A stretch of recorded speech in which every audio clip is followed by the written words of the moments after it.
Assalamualaikum warahmatullahi wabarakatuh. Saya Abelika Ramanda Uska Putri. Di sini saya akan menjelaskan tentang dashboard efisiensi kunjungan penjualan supplier dari proyek studi independen yang telah saya ikuti di perusahaan PT Indobit Digital Raya BitLabs Academy. Yang meningkatkan kenyamanan bagi toko-toko di pedesaan dengan memungkinkan mereka untuk mendapatkan barang-barang yang dibutuhkan oleh masyarakat setempat melalui aplikasi interaktif. Namun, banyak dari toko-toko ini terus lebih suka berinteraksi dengan tenaga penjual daripada menggunakan aplikasi untuk bertransaksi. Oleh karena itu, penting untuk mengembangkan strategi yang tepat sasaran guna mengatasi preferensi ini. Jadi, berdasarkan kumpulan data yang diberikan, adapun pertanyaan bisnis berikut seputar kunjungan tenaga penjual, yaitu yang pertama, siapa saja pelanggan yang perlu dikunjungi tenaga penjual dan mengapa. Lalu yang kedua, seberapa sering tenaga penjual harus mengunjungi pelanggan. Yang ketiga, kapan tenaga penjual harus menjadwalkan kunjungan mereka ke pelanggan. Yang keempat, apakah mungkin untuk membuat rute kunjungannya lebih efisien. Lalu yang kelima, apa dampak dari kunjungan penjualan.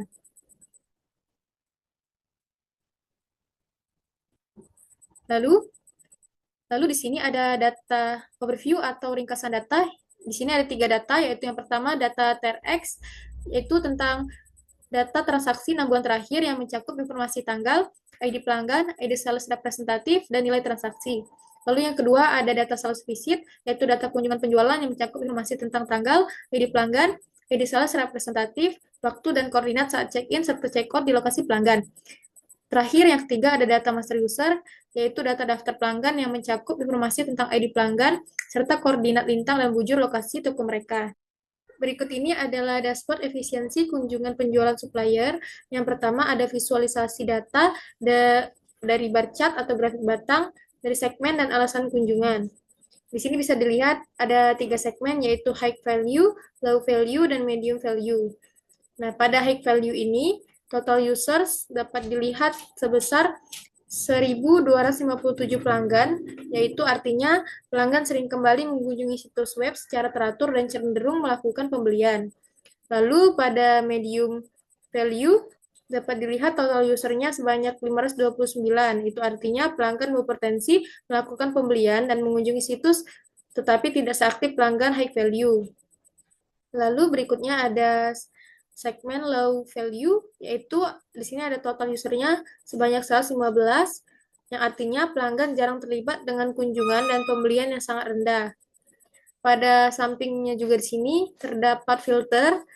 Jika diklik, kita bisa memilih salah satunya saja, misalnya memilih tidak menampilkan high value, maka dashboardnya akan berubah hanya menampilkan low value dan juga medium value saja. Selanjutnya ada visualisasi data dari frekuensi kunjungan sales representatif, yaitu berbentuk bar chart atau grafik batang.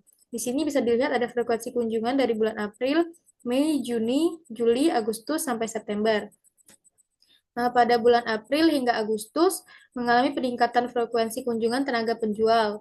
Puncaknya terjadi pada bulan Agustus dengan 6.259 kunjungan dan menurun pada bulan September dengan 5.730 kunjungan. Nah, pada sebelah kanan ini kita juga bisa melihat filter, yaitu ada filter visit frekuensi dan juga filter bulan atau month of dates. Nah, contohnya jika kita unchecklist bulan Juni, nah, maka bulan tersebut tidak akan muncul pada diagram batang. Yang hanya muncul adalah bulan April, Mei, Juli, Agustus, dan September. Kemudian ada visualisasi data dari waktu optimal kunjungan sales representatif berbentuk line chart atau grafik garis. Dapat dilihat di sini kunjungan optimal untuk kunjungan penjualan adalah hari ketiga, ke-6, ke-13, ke-18, ke-20, ke-24, dan ke-27. Lalu ada hari seperti 1, 7, 9, 10, 17 dengan pendapatan rendah menandakan kurang optimal untuk kunjungan penjualan. Sedangkan potensi untuk optimisasi hari ke-13, ke-18, ke-20, ke-24, dan 27 menunjukkan pendapatan tinggi namun fluktuasi pendapatan signifikan. Nah, pada bagian atas ini dapat dilihat ada filter total revenue. Jika kita atur, maka total revenue pada diagram garis ini akan berubah sesuai filter yang telah kita ubah. Contohnya seperti ini. Nah, maka grafik garisnya akan berubah sesuai dengan total revenue yang kita ubah. Selanjutnya ada visualisasi data dari dampak kunjungan dengan total pendapatan per segmen yang berbentuk diagram diagram batang atau bar chart. Nah, di sini dapat dilihat pada segmen high revenue adalah segmen yang paling besar. Nah, pada segmen high revenue ini memiliki jumlah pengunjung paling banyak yang diindikasikan oleh jumlah user ID sebesar 1.426.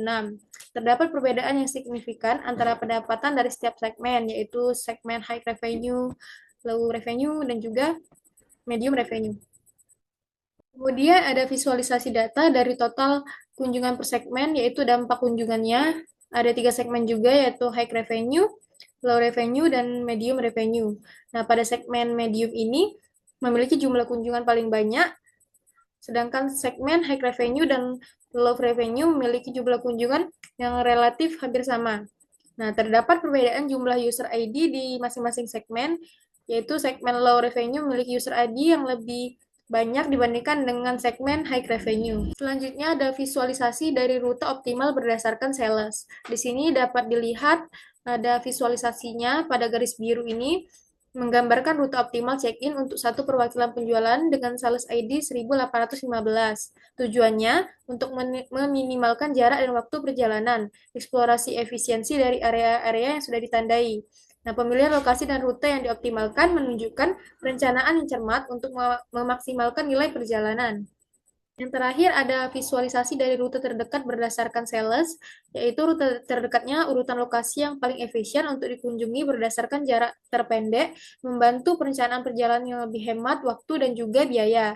Nah, manfaat dari rute terdekat berdasarkan sales ini, yang pertama mendukung optimalisasi logistik dan kunjungan sales, yang kedua mengurangi konsumsi bahan bakar dan waktu perjalanan, dan yang terakhir yaitu membantu menghindari kesalahan rute atau perjalanan yang tidak efisien. Adapun kesimpulannya, yaitu penelitian ini bertujuan untuk mencari cara agar perusahaan bisa membantu pelanggan beralih dari bergantung pada tenaga penjualan menjadi menggunakan aplikasi untuk bertransaksi. Dari analisis data, ada 3 hal penting yang ditemukan, yaitu yang pertama, kunjungan tenaga penjualan memang bisa meningkatkan pendapatan pemilik toko dalam waktu singkat. Tapi pelanggan perlu diberi edukasi agar lebih mudah beralih ke aplikasi.